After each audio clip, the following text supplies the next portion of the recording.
Hello and welcome to Edu English. This is Neetu Dubey and today we will discuss the next part of tense, that is past tense. तो जैसे कि पिछले video में हमने present tense को complete कर लिया था और इस वीडियो में हम ये पास्ट टेंस को कंप्लीट करेंगे। पार्ट वाइज वीडियो बनाएंगे हम, क्योंकि कुछ टेक्निकल प्रॉब्लम्स आ जाती हैं तो उसमें अपलोड करने में प्रॉब्लम होती है। तो आज का टॉपिक है हमारा पास्ट टेंस, जिसमें इनके भी 4 सब टाइप्स है। जैसे कि प्रेजेंट में बताया था मैंने, वैसे ही पास्ट के भी 4 सब टाइप्स है। और उनमें पहला सिंपल पास्ट टेंस, जैसे सिंपल प्रेजेंट टेंस था वैसे ही सिंपल पास्ट टेंस है। तो सिंपल पास्ट टेंस एक्चुअली है क्या? The work which is completed in the past. Past में जो वर्क कंप्लीट हो चुका है, work that is finished in past, and there is a complete indication of time like yesterday, never, last month, last night, ago।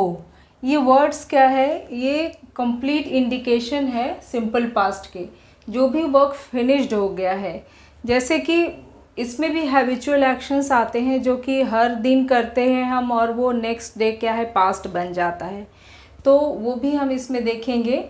और इसका जो जैसे एक एग्जाम्पल है कि I went to school yesterday. अब स्कूल जाने का काम तो डेली का होता है, बट वो नेक्स्ट डे क्या है, पास्ट बन जाता है। तो I went to school yesterday means क्या है कि मैं कल स्कूल गई थी। तो स्कूल तो डेली हम जाते हैं, बट नेक्स्ट डे वो पास्ट बन जाता है। तो ये सिंपल पास्ट में इस तरीके से हम सेंटेंस को आइडेंटिफाई करेंगे। और एक बहुत इंटरेस्टिंग चीज़ है, जब भी आप ये टेंस पढ़े तो जो कल मैंने टेबल बताया था उसको साथ में लेके आप बैठे, और उसमें आप देखेंगे कि जैसे ये सिंपल पास्ट टेंस का एफर्मेटिव के लिए क्या है, जो पॉजिटिव सेंटेंस बनाते हैं, मेन जो स्ट्रक्चर है इसका वो ये है कि subject plus V2 plus object. तो आप उस टेबल में देखेंगे कि ये तीनों टेंसेस के जितने भी सब टाइप्स हैं उनमें किसी में भी हम V2 का यूज़ नहीं करते एक्सेप्ट सिंपल पास्ट टेंस। तो ये भी इजी है बहुत याद रखने में कि सिंपल पास्ट टेंस को आइडेंटिफाई करने का बहुत मज़ेदार तरीका है कि जहाँ पे भी हम V2 देखेंगे वो सिंपल पास्ट टेंस है, क्योंकि और पास्ट के किसी भी फॉर्म में हम V2 का यूज़ नहीं करते, बस सिंपल पास्ट टेंस में करते हैं V2 का यूज़। V2 मतलब सेकंड फॉर्म ऑफ वर्ब का यूज़। तो एक एग्जांपल देखते हैं, ही वेंट टू मार्केट। अब वेंट क्या है? गो, वेंट, गॉन। तो वेंट क्या है? सेकंड फॉर्म है गो का, सेकंड फॉर्म वेंट। तो ये क्या हो गया हमारे, ये V2 हो गया, और ही क्या हो गया, सब्जेक्ट हो गया, और ये टू द मार्केट क्या हो गया, ये ऑब्जेक्ट हो गया, है ना। तो ये फॉर्मूले पे बेस्ड है बिल्कुल। तो इस तरीके से हम सिंपल पास्ट टेंस को आइडेंटिफाई करेंगे। और उसके बाद आता है हमारा नेगेटिव फॉर्म। नेगेटिव फॉर्म क्या है? नॉट, नकारात्मक सेंटेंसेस जो जिसमें कि नहीं आता है सेंटेंस के बीच में। तो ये भी मैंने बताया था कि नेगेटिव में हमेशा हेल्पिंग वर्ब के बाद नॉट आता है और मेन वर्ब के पहले, है ना, और सब्जेक्ट स्टार्टिंग में होता है। तो इसका स्ट्रक्चर क्या है? ये स्ट्रक्चर आपको सेम मिलेगा जैसे प्रेजेंट टेंस में था, वैसे ही पास्ट टेंस में भी आपको वैसे ही मिलेगा। बस वहाँ क्या डू डज था, और पास्ट में बस डिड का यूज़ होते हैं। सभी में ये हम डिड का यूज़ करेंगे, क्योंकि डू डज प्रेजेंट में यूज़ करते हैं और डिड जो है वो पास्ट में। डिड मतलब था, तो डिड को जो पास्ट में यूज़ करते हैं। तो ही, अब यहाँ पे देखते हैं कि subject plus did, not plus V1, और बाकी सब में V1 का यूज़ होगा, V1 प्लस ऑब्जेक्ट। अब इसको देखते हैं कि कैसे। ही डिडंट, डिड नॉट का कॉन्ट्रैक्शन फॉर्म है, डिड नॉट का, इन दोनों का कॉन्ट्रैक्शन फॉर्म डिड, है ना। गो टू द मार्केट, अब ये क्या है, सब्जेक्ट हो गया। डिडंट जो है वो क्या हुआ, हेल्पिंग वर्ब हो गया, और गो, गो मेन वर्ब हो गया हमारा, ये मेन वर्ब गो हो गया, क्योंकि V1 का ही यूज़ करना है। अब बस फर्स्ट फॉर्म सिंपल पास्ट में V2 फॉर्म यूज़ करना है वर्ब का सेकंड फॉर्म, और बाकी इन तीनों में V1 का यूज़ करना है। तो ऐसे बहुत ही इजीली आपको रटने की ज़रूरत नहीं है, अपने आप याद हो जाएगा ऐसे करते करते, है ना। तो मेन वर्ब हो गया गो, बेस फॉर्म है V1, और टू द मार्केट ये हो गया ऑब्जेक्ट। क्लियर। थर्ड फॉर्म क्या आता है इसका, थर्ड स्टेप है इंट्रोगेटिव फॉर्म। इंट्रोगेटिव फॉर्म में क्या है, क्वेश्चन टैग है जिसमें हम क्वेश्चन पूछते हैं। तो इसमें क्या है, हेल्पिंग वर्ब पहले आएगा, did plus subject plus V1, सभी में V1 लगेगा, देन ऑब्जेक्ट। अब इसका एक एग्जाम्पल लेते हैं, did he go to the, did he go, sorry यहाँ छूट गया है, did he go to the market. अब इसका क्या होगा, did he go to the market, तो ये डिड जो है ये क्वेश्चन पूछ रहा है, क्या वह मार्केट गया था, है ना, क्या वह मार्केट गया था। तो ये हो गया यहाँ पे स्ट्रक्चर इसके अकॉर्डिंग हेल्पिंग वर्ब, और ये हो गया सब्जेक्ट, ये बेस फॉर्म वर्ब का V1 और ये ऑब्जेक्ट हो गया, है ना।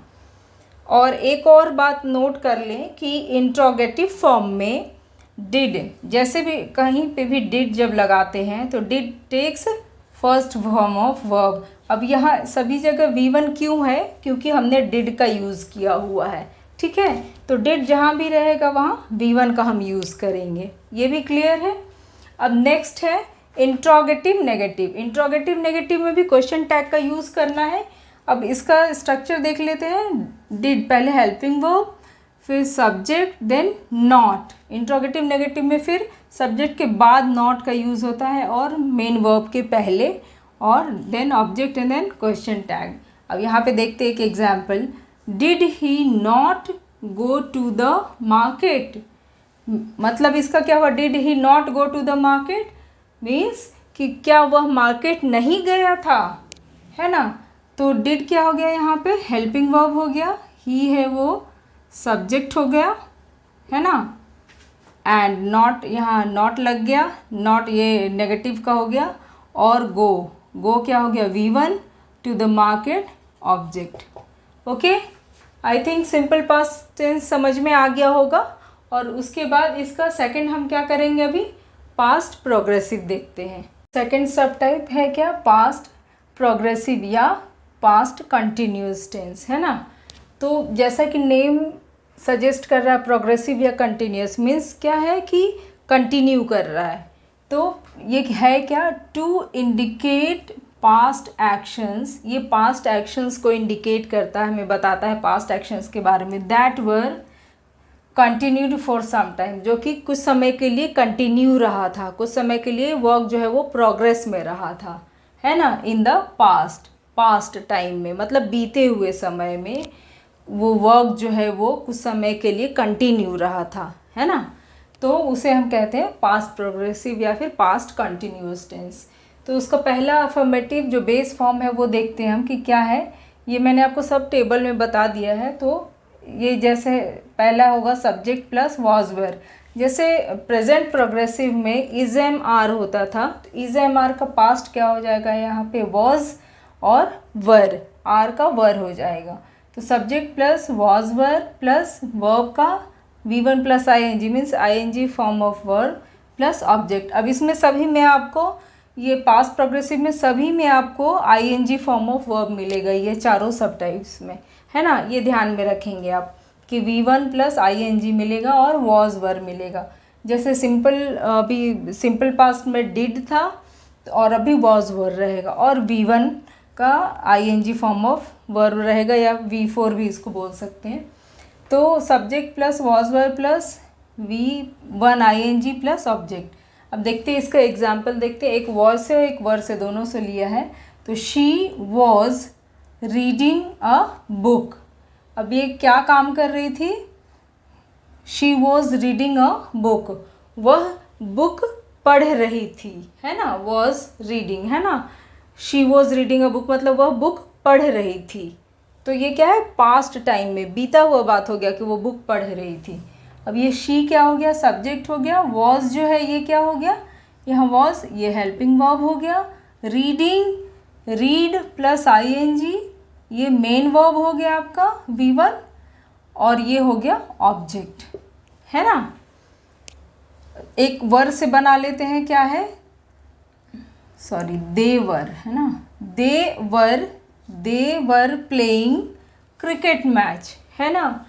वे लोग क्या खेल रहे थे, वे लोग क्रिकेट मैच खेल रहे थे। तो पास्ट टाइम में, बीते हुए समय में वो लोग क्या क्रिकेट खेलने का काम कर रहे थे, है ना। तो कुछ देर के लिए कंटिन्यू रहा था क्रिकेट खेलना।